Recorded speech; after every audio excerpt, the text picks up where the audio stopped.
Welcome to my guys, welcome to my channel. I am Utkarsh and this is Akash 0289. We are going to a long trip with unexpected and unplanned. And this is Shinde. काय नाव त्याचं आक्या? मुख्यमंत्री कोण आहे आपला? हा, Eknath शिंदेच party member. आज दिवस दुसरा. शिंदे आणि मुळे बळबळ यांची चालू असल्यामुळे आपण जास्त काही बोलणार नाही एक्स्ट्राचे. मागे उत्कर दादा बसलेले कोपऱ्यात, तोंड दाखवा. आणि अजित साहेब, हा तुम्ही चालू करा.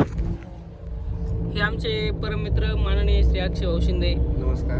थोडेसे हे आहेत, त्यांना तुम्ही समजू शकता त्यांच्या चेहऱ्या बघून. त्यांच्या जे भावना आहेत त्या बघा, डोळ्यामध्ये त्यांच्या जे भावना आहे ती तुम्हाला लगेच कळून जाईल. हे आमचे मित्र उत्कर्ष वाया, माजी ग्रामपंचायत सदस्य, केळी ग्रामपंचायत, केळी ग्रामपंचायत. आणि हे आहेत आमचे मित्र माननीय श्री उच्च खंडाचे भावी सरपंच अजितदादा हडवळे पाटील. इकडे बघा एकदा, प्रतिष्ठित माणसं सगळी घेऊन फिरतात. चेहरा लक्षात ठेवा. आणि यांचं तर म्हणजे तुम्ही नाही काढू शकत, ते माणसात नाही, ते मध्य तुमच्या आता मध्य म्हणजे तुम्हाला कळलं असेल कसं असतं मध्य.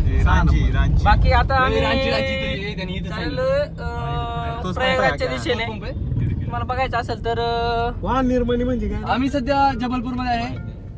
नाही सध्या मी तुम्हाला हे नाही सांगू शकत. आता आम्ही आता कुठल्या ठिकाणी आता जबलपूर रांची, जबलपूर रांची मध्ये आम्ही. या सरांना आयफोन वरती कॉल आलेला आहे. त्यांच्या चेहऱ्याकडे बघून तुम्ही असं समजू नका ते आयफोन. या ठिकाणी दीपक गायकरी यांचा फोन. आणि अशा ठिकाणी जबलपूर. ही गाडी आमची वॅगनार अभी जबलपूर में आया भैया. ते पण डायरेक्ट नहीं जा रहा. 1200 किलोमीटर. कल तो निकला. नॉनस्टॉप 4 बजे. चला भेटूयात पुढच्या व्हिडिओमध्ये. Bye bye. हाँ. तू पण काळजी घ्या वो अभी मित्रांनो. खाना पीना. तर मित्रांनो, आता गाडीचा ड्रायव्हर बदललेला आहे आणि पुढे बसलेत दोन्ही अलेक्झांडर. रस्त्याच्या अलेक्झांडर फ्लेमिंग. काय बसलेत? कोण? Alexander Fleming. फ्लेमिंग दिसत नाही. फ्लेमिंग नुसत्या रस्त्याच्या कडेला येडे बाबळे. कोण होता माहिती आहे का? कोण होता? शास्त्रज्ञ. मित्रांनो प्रयागराजला चालले. तर आम्ही CNG खूप वैतागलेलो आहे. आम्ही आता CNG पंपसाठी थांबलो. लाईट नाही. आपली कुठे गेली अडचण? तिकडे बसले. हां, अक्षय शिंदे इथे. अशा रीतीने आपण भेटू पुढच्या व्हिडिओमध्ये. थँक्यू, धन्यवाद.